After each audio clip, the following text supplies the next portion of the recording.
YouTube channel එක පටන් ගත්ත ගොඩක් අය කල්පනා කරන්නේ කොහොමද YouTube ස්ටුඩියෝ එකක් එහෙම නැත්නම් තමන්ගේම කියලා ස්ටුඩියෝ එකක් හදාගන්නේ කියලා. ඉතින් ඒකට අවශ්‍ය කරන දේවල් තියෙනවා ප්‍රධාන වශයෙන්. ඉතින් මේ දේවල් සම්පූර්ණ කරගත්තම ඔයාගේ ස්ටුඩියෝ එක සම්පූර්ණ වෙනවා. ඉතින් මේවා ප්‍රොෆෙෂනල් මට්ටමට යන්න ඕන කියලා දෙයක් නැහැ. ඔයාට පුළුවන් නම් ඔයාගේ කැමරා එක රැවටීමක් කරන්න කැමරේකට පේන දේ අපිට ප්‍රොෆෙෂනල් කරන්න පුළුවන් නම් හොඳට පෙන්වන්න කරන්න පුළුවන් නම් හොඳටම තියෙනවා කියලා බෑග්ග්‍රවුන්ඩ් එක අපිට පුළුවන් හොඳ වීඩියෝ එකක් ගොඩනගන්න ප්‍රොවයිඩර් රෙකෝඩ් කරන්න. ඉතින් එහෙම YouTube channel කරන ගොඩක් අය ඉන්නවා. Tamanට ස්ටුඩියෝ එකක් නැතත් ප්‍රොෆෙෂනල් මට්ටමේ නැතත් තියෙන දේවල් වලින් මේක පෙන්눔 කරනවා හොඳටම තියෙන YouTube ස්ටුඩියෝ එකක් යාට තියෙනවා කියලා. ඉතින් අද මම කතා කරන්නේ කොහොමද අඩු වියදමින් පුළුවන් විදිහට YouTube ස්ටුඩියෝ එකක් හදාගන්න කියලා. බෑග්ග්‍රවුන්ඩ් කොහොමද ඔඩියෝ ලයිට් මේ වගේ දේවල්. ඉතින් ඔයගොල්ලෝ මගේ channel එකට අලුත් කෙනෙක් නම් මම මිලාමල් සංක. එහෙනම් අපි ඉක්මනටම ඉන්ට්‍රෝ එකට ගිහිල්ලා කතා කරමු. කොහොමද මේ විදිහට setup එකක් හදාගන්න කියලා. අඩුම විදිහට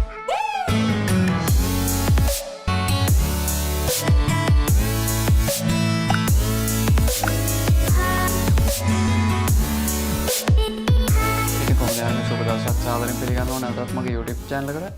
ඔයගොල්ලෝ මේක තුල ඉන්නේ sl.com YouTube channel එකේ තවත් වීඩියෝ එකක් එක්ක.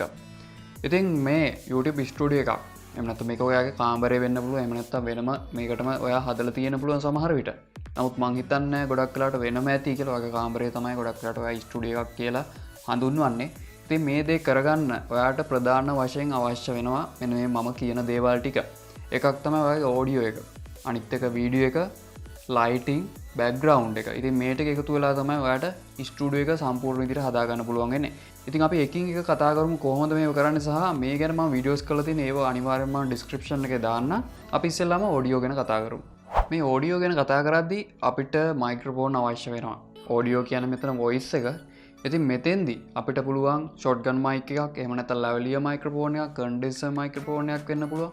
මේ වගේ විවිධාකාර මයික්‍රොෆෝන් භාවිතා කරන්න පුළුවන්. ඒක ඔයාගේ අවශ්‍යතාවය අනුව තමයි ඔයාට තීරණය කරන්න වෙන්නේ. දැනට මම මේ භාවිතා කරලා තියෙන්නේ මේ ලැවලියර් මයික්‍රොෆෝන් එකක්. මෙන්න මෙතන මම ෂර්ට් එකට සම්බන්ධ කරගෙන තියෙන. ඒ වගේම මගලා තියෙන කන්ඩෙන්සර් මයික්‍රොෆෝන් එකකුත්. ඒ වගේම ෂොට්ගන් මයික්‍රොෆෝන් එක යන්නේ නැහැ මට. ඉතින් මේ මයික්‍රොෆෝන් වලින් කිසියම් මයික්‍රොෆෝන් එකක් ඕනම මයික්‍රොෆෝන් එකකින් ඔයාට කරන්න තියෙනවා ඔයාගේ වොයිස් එක රෙකෝඩ් කරන හරියට දැන් මම මේ කරනවා වගේ. ඉතින් මේ මයික්‍රොෆෝන් වලින් ඔයාට පුළුවන් ඔයාගේ හෑන්ඩ් ෆ්‍රී එක උනත් භාවිතා කරන්න.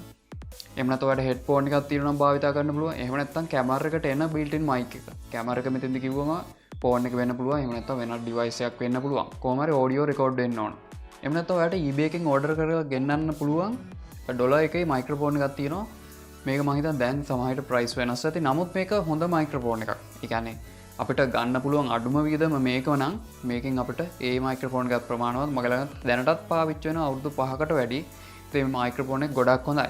ඊට එහා ඔයාට ටිකක් වියදම් කරන්න පුළුවන් නම් ඔයාට මං හිතනවා හොඳම මයික්‍රොෆෝන් එක Boya BY-M1 කියන ලැවලියර් මයික්‍රොෆෝන් එක. ඉතින් මේක නත් මම වීඩියෝ කරලා තියෙනවා. ඒ වගේම මේ කන්ඩෙන්සර් මයික්‍රොෆෝන් එක. ඒ කියන්නේ BM800 මයික්‍රොෆෝන් එක සහ මේ Boya BY-M1 කියන මයික්‍රොෆෝන් දෙක අතරේ වෙනස කොහොමද ඔඩියෝ එක රෙකෝඩ් වෙන්නේ කියලාත් මම වීඩියෝ කරලා ඉතින් ඔක්කොම ඩිස්ක්‍රිප්ෂන් එකෙන් ඔයාලට ගන්න පුළුවන්. ඉතින් මේ මයික්‍රොෆෝන් වලින් උනත් කමන්නේ අපිට ඔඩියෝ එක තමයි හදා ගන්න ඕනේ. ඉතින් ඔයා තීරණය කරනවා ඔයාගේ කන්ඩෙන්සර් මයික්‍රොෆෝන් එකක් පාවිච්චි කරලා ඔයා ළඟ තියාගෙන කැමරාවකට පේන්න කතා කරනවද? එහෙම නැත්නම් නොපෙනෙන්න මේ වගේ ලැවලියර් මයික්‍රොෆෝන් එකක් භාවිතා කරනවද කියලා ඔයා කල්පනා කරලා තීරණය කරගන්න. ඉතින් ඊළඟ ගැටලුව තමයි අපේ වීඩියෝ. ඉතින් වීඩියෝ වලට අපිට භාවිතා කරන්න පුළුවන් අපේ කම්පියුටර් එක එහෙම නැත්නම් ලැප්ටොප් එක තියෙනවා මේකේ කැමරා එක මේකේ වෙබ් කැම් එක අපිට භාවිතා කරන්න පුළුවන් කැමරා එකක් විදියට. එහෙම නැත්නම් ඔයාලට පුළුවන් වෙබ් කැම් එකක් මිලදී ගන්න USB වෙබ් කැම් එකක්. මේක ඔයාගේ සාමාන්‍ය ඩෙස්ක්ටොප් මැෂින් එකට කනෙක්ට් කරලා වුණත් වැඩ කරන්න පුළුවන්. එහෙම නැත්නම් ඔයාලට තව ටිකක් ඉස්සරහට යනවා නම් ඔයාලට තවත් කැමරා තියෙනවා. GoPro වෙන්න පුළුවන්, DSLR කැමරා වෙන්න පුළුවන්, කැම්කෝඩර් වෙන්න පුළුවන්, වීඩියෝ කැමරා වෙන්න පුළුවන්. මේ වගේ විවිධාකාරයේ කැමරා තියෙනවා. ඔයාලට ටිකක් වියදම් කරන්න පුළුවන් නම් කැමරා එකක් ගන්න පුළුවන්. නමුත් මෙතෙන්දී මම ලෝ බජට් එකට කියන්නේ. ඒක නිසා මම හිතනවා වෙබ් කැම් එකක් භාවිතා කරොත් හොඳයි කියලා. එහෙම නැත්නම් ඔයාලට සෙකන්ඩ් හෑන්ඩ් උනත් කැමරා භාවිතා කරන්න පුළුවන්. ඕන තරම් විකුණන් තියෙනවා. මේවා ටිකක් ඔයාලා බලලා ගන්න. ඉතින් මේ ගැනත් මම වීඩියෝ කරලා ඇති. අනිවාර්යෙන් ඩිස්ක්‍රිප්ෂන් එකෙන් ගන්න. ඉතින් මේ කැමරාවල ඔයාට තියෙන උපරිම රෙසොලූෂන් එකෙන් තමයි ඔයා රෙකෝඩ් කරන්න ඕන. උදාහරණයක් විදිහට full HDද, HDද, එහෙම නැත්නම් 4Kද. 4K එනවනම් ඔයගේ කැමරා එක අනිවාර්යෙන් 4K වලින් රෙකෝඩ් කරලා ඔයා මේක ස්කේල් එකෙන් පොඩ්ඩක් අඩු කරලා ඔයා මේක එඩිට් කරනකොට රෙන්ඩරින් කරනකොට හරියට කරගන්න එක්ස්පෝර්ට් කරනකොට මොකද මේ උපරිම ක්වොලිටිය දෙන එක තමයි වැදගත්. එහෙම නැත්නම් ඔයාලට 4K වලින්ම අප්ලෝඩ් කරන්න එහෙම නැත්නම් එඩිට් කරන්න හැකියාව තියෙනවා වගේ මැෂින් එකේ විතරක් මේක රෙකෝඩ් කරන්න. එහෙම නැත්නම් ඔයාගේ මැෂින් එක හිර වෙන්න පුළුවන්. ගොඩක් වෙලාවට 4K කියන්නේ ලොකු ෆයිල් සයිස් එකක් නිසා. ලයිටින් ගැන කතා කරොත් ඔයාට පුළුවන් LED පැනල් භාවිතා කරන්න. එහෙම නැත්නම් soft box භාවිතා කරන්න පුළුවන්. එහෙම නැත්නම් LED බල්බ් අරගෙන ඔයාටම කියලා soft box දෙකක් හදා ගන්න පුළුවන්. ඒව නැත්තම් කාමරේම රෙකෝඩ් කරනවා. ඔයාලට ජනේලේ පැත්තට හැරුණා නම් ජනේලෙන් එන එළිය අපේ මූණට වැටෙනකොට අපිට ලයිට් අවශ්‍ය නැහැ. එහෙම නැත්නම් ඔයාලට ජනේලේ එක සයිඩ් එකකට එළිය වැටෙන විදිහට වුණත් රෙකෝඩ් කරන්න පුළුවන්. ගැටලුවක් නැහැ. soft box භාවිතා කරත් ගොඩක් අය එක සයිඩ් එකට ගොඩක් වෙලාවට මේ soft box එක යොදා ගන්නවා. ඉතින් එහෙම ගැටලුවක් නැහැ. shadow එකක් වැදුනා කියලා. ඒ වගේම මම මේ lighting ගැන වීඩියෝ එකක් කරලා ඇති. ඒකත් ඔයාලට අවශ්‍ය නම් නැරඹීමේ හැකියාව තියෙනවා description එකේ. අනිත් එක තමයි ඔයාලට මේ lighting ප්‍රශ්නේ තියෙනවා නම් ඔයාලට පුළුවන් එළිය රෙකෝඩ් කරන්න. සමහර විට ඔයාලට දවල් කාලේ පුළුවන් නම් ගොඩක්ම හොඳයි එළිය. මොකද එළියේ අපිට අවශ්‍ය කරන හිරු එළිය තියෙනවා. ඒ කියන්නේ ඔයා හෙවනකට ගියත් මාර්ම ලස්සනට වීඩියෝ එකක් ගන්න පුළුවන්. ඉතින් මේක තීරණය කරන්න වෙන්නේ ඔයාට ඔයා එළිය රෙකෝඩ් කරනවද එළිය රෙකෝඩ් කරන එක ඔයාට කරදරයක් නම් ඔයාට කාමරේට එන්න වෙනවා. ඉතින් මෙහෙම එනකොට ඔයාට soft box එකක් අවශ්‍ය නම් එහෙම නැත්නම් ඔයාට light අනිවාර්යෙන් අවශ්‍ය නම් ඔයාට LED bulb භාවිතා කරන ටිකක් අර ලොකු LED bulb එනවා. මේ ගොඩක් අඩුවට ගන්න පුළුවන්. මෙහෙම bulb දෙකක් භාවිතා කරලා soft box එකක් හදාගෙන ඔයාට පුළුවන් ඔයාගේ ලයිටිං කරගන්න. ඉතින් ඒ ප්‍රශ්න මම හිතනවා විසඳුණා කියලා. බෑග්ග්‍රවුන්ඩ් එක ගැන කතා කරොත් ඔයාට හොඳම බෑග්ග්‍රවුන්ඩ් එක මම හිතනවා ඔයා කාමරෙන් එළිය රෙකෝඩ් කරනවා නම් මේ ගස් කොළන් පරිසරෙත් එක්ක රෙකෝඩ් කරනවා මම හිතනවා හොඳයි කියලා. මොකද මෙතනදී අපිට ගොඩක් ප්‍රශ්න විසඳ ගන්න පුළුවන්. හේතුව තමයි ඔයා ඔඩියෝ එකක් රෙකෝඩ් කරන්න ගියත් ඔයා එළිය රෙකෝඩ් කරනවා නම් මේ ඉකෝ නොයිස් එක දෝංකාරය වගේ දේ ඇත්තෙම නැහැ. මොකද දෙයක් ගැටිලා නැවතෙන්න හැකියාවක් නැති නිසා. ඒ වගේම ඔයාට ලයිටින් ප්‍රශ්න නැහැ. ඒ වගේම වීඩියෝ ක්වොලිටියත් හොඳට ගන්න පුළුවන් මේ එළිය රෙකෝඩ් කරොත්. මම හිතනවා ඔයාට පුළුවන් නම් එළිය රෙකෝඩ් කරන වීඩියෝ එකක් කරනකොට. එහෙම නැත්නම් ඔයාට කාමරේම නම් මේ රෙකෝඩ් කරන්න ඕන. කාමරේ බෑග්ග්‍රවුන්ඩ් එක නම් ඔයාට හදා ගන්න ඕනේ. ඒකටත් මම කියන්නම්. ඔයාට පුළුවන් කාමරේ එක පැත්තක් මුල්ලක් වෙන්න පුළුවන්. එහෙම නැත්නම් සාමාන්‍ය බිත්තිය වෙන්න පුළුවන්. මෙතන රෙකෝඩ් කරන්න. නමුත් ඔයාගේ කාමරේ තියෙන බල්බ් එක නම් ඔයා කාමරේ තියෙන එක බල්බ් එක නම් ඒකෙන් නම් එළිය එන්නේ. ඒක යටට යන්න එපා. ටික පස්සට එන්න. පස්සට ආවන් පස්සේ ඔයා ගොඩම පස්සට ගියාම බිත්තිය ගාවට ඔයාගේ හෙවණැල්ල වදිනවා බිත්තියට. ඉතින් ඒක නැති කරන්න ඔයා ටිකක් ඉස්සරහට එන්න ඕන. ඔයගොල්ලෝ පේනවා ඉතින් මම මේ ටේබල් එක උනත් බිත්තිය ගාවට තමයි කලින් තියලා තිබුණේ. කලින් වීඩියෝස් ඔයා බැලුවා නම්. දැන් මම ටිකක් ළඟට අරගෙන තියෙනවා. මොකද අර ෂැඩෝ එක ගිහලා බිත්තිය වැදුනම මට අවශ්‍ය එඩිට් එකේදී අර ඒ ගතියට ගන්න බෑ. ඒ වගේ මෙන්න මේ මෙතන මේ අල්මාරියේ පිටිපැත්තේ හෙවණැල්ලක් තියෙනවා. ඉතින් ඒක නැති කරන්න තව ටිකක් ඉස්සරහට කරා නම් ඒක නැති වෙලා යනවා සහ මෙතන මගේ ස්ටෑන්ඩ් එකක් තියෙනවා. මේක හෙවණැල්ල නැති කරන්න තිබුණා. මට ඉස්සරහට ගත්තා නම් මම ඒක එච්චර හිතුවේ නෑ. ඉතින් එහෙම කරලා අපිට හෙවණැල්ල නැති කරගන්න පුළුවන්. ඔයාගේ හෙවණැල්ලත් බිත්තියට වැටෙනවා නම් ඔයාට ඉස්සරහට එන්න පුළුවන්. ඔයාට හිටගෙනද ඉඳගෙනද අවශ්‍ය විදිහට වීඩියෝ එක කරන්න. ඒ වගේම ඉස්සරහට එන්න. බල්බ් එක යටටම යන්න බෑ. යටටම ගිහපු ගමන් අනිවාර්යෙන් ඔයාගේ ඇස් යට කළු වගේ හිටිනවා. ඉතින් දැනුත් මගේ එහෙමයි. නමුත් මට ඒක කරගන්න බෑ. නමුත් ඒක අත්‍යවශ්‍ය දෙයක් නේ. බල්බ් එක ඔයාගේ ඇස් මට්ටමේ තියාගත්තොත් ගැටලුවක්. බල්බ් එක සාමාන්‍යයෙන් එළිය වැටෙන්නේ පහළටනේ. ඒක නිසා ඔයා ටිකක් පස්සට එන්න ඕනේ. එහෙම නැත්නම් බල්බ් එක ටිකක් උඩින් තියෙන්න ඕනේ. උඩින් තියෙනකොට තමයි ගානට එළිය වැටෙන්නේ මූණට උනා. ඉතින් පුළුවන් විදියට අපි හිමිහිට මේක ගොඩනගනවා. හිමිහිට සෙටප් එක හදා ගන්නවා. මේ අවශ්‍ය දේවල් ගන්නවා. ඉතින් ඒ විදිහට තමයි ඔයත් කරන්න ඕනේ. ඒ වගේම ඔයාට පුළුවන් මේ බිත්තිවල මොන හරි ප්‍රශ්න තියෙනවා නම්, ඒ කියන්නේ ඩැමේජ් තියෙනවා නම්, බිත්ති කැඩලා තියෙනවා නම් ඔයාට පුළුවන් පත්තර කොළ අරගෙන බලන්න පුළුවන් පත්තර කොළ අරගෙන අලවන්න බිත්තිය. එහෙම නැත්නම් ඔයාට පුළුවන් මේකට වෝල්පේපර් ඕන තරම් හොයාගන්න පුළුවන්. එහෙම නැත්නම් ඔයාට මොන හරි බැනර් වලින් මොන හරි ගත්ත දෙයක් තියෙනවා නම් මේක හරහත් මේක කවර් කරගන්න පුළුවන්. එහෙම නැත්නම් ගෙදර බෙඩ් ෂීට් ඇති මොන හරි වැඩකට නැති දේවල් ඇති මේවයින් ඔයාට බිත්තිය කවර් කරගන්න පුළුවන්. ඉතින් ඒක අත්‍යවශ්‍ය දෙයක් නෙමෙයි. ඊටත් එහා ඔයාට යන්න පුළුවන් නම් මොන හරි පාටක් ගන්න.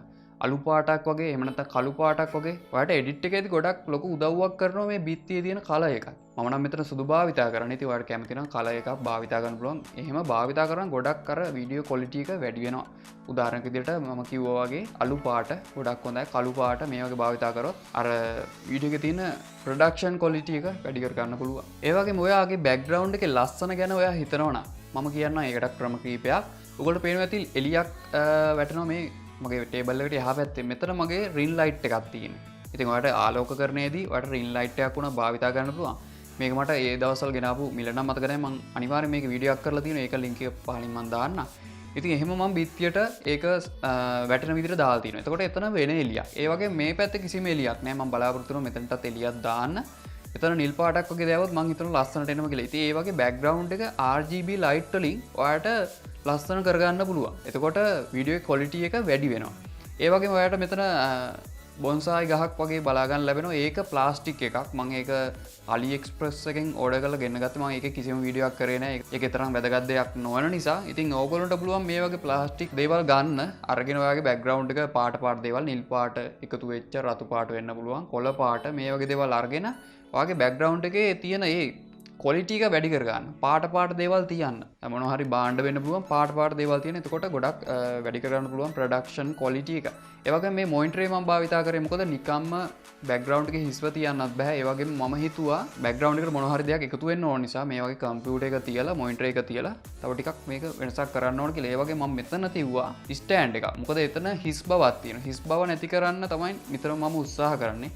එතන මම තියුවා ඒ ස්ටෑන්ඩ් එක හයිද්‍රේදී මෙතන මොනවා හරි දෙයක් එකතු වුණොත් එකතු කරන්න පුළුවන් වුණොත් අනිවාර්යයෙන් එතනත් මම ෆීල් කරනවා. ඉතින් මේ විදිහට තමයි මම කරලා තියෙන්නේ. ඔයගොල්ලන්ට පුළුවන් මේ වගේ බෑග්ග්‍රවුන්ඩ් එක, ලයිට්, ඔඩියෝ, වීඩියෝ මේ ඔක්කොම හොඳට හදාගන්න තමන්ගේ ළඟ තියෙන දේවල් තමයි ප්‍රමාණවත්. ඔයාලට පොඩ්ඩක් වියදම් කරන්න පුළුවන් නම් LED පැනල් එකක් අරගෙන උනත් ඔයාලට ආලෝකීකරණය කරන්න පුළුවන්. එහෙම බැරි නම් ඔයාලට පුළුවන් මේ වගේ LED බල්බ් දෙකක් මම මේක කරලා තියෙන වයරින් එකක්. සාමාන්‍යයෙන් කාමරෙන් එන එළිය එතන බල්බ් එකක් තියෙනවා. මේක මම වයර් දෙකක් දෙපැත්තට ගත්තා. දෙපැත්තට අරගෙන මෙතන කම්බියක් ඇදලා තියෙන්නේ මම උඩ. ඇදලා මේක ගානට මට අවශ්‍ය තැනට ගන්න පුළුවන්. ඒ විදිහට තමයි මම මෙතන බල්බ් දෙක මෙන්න මෙතන තමයි තියෙන්නේ මේ දෙපැත්තේ.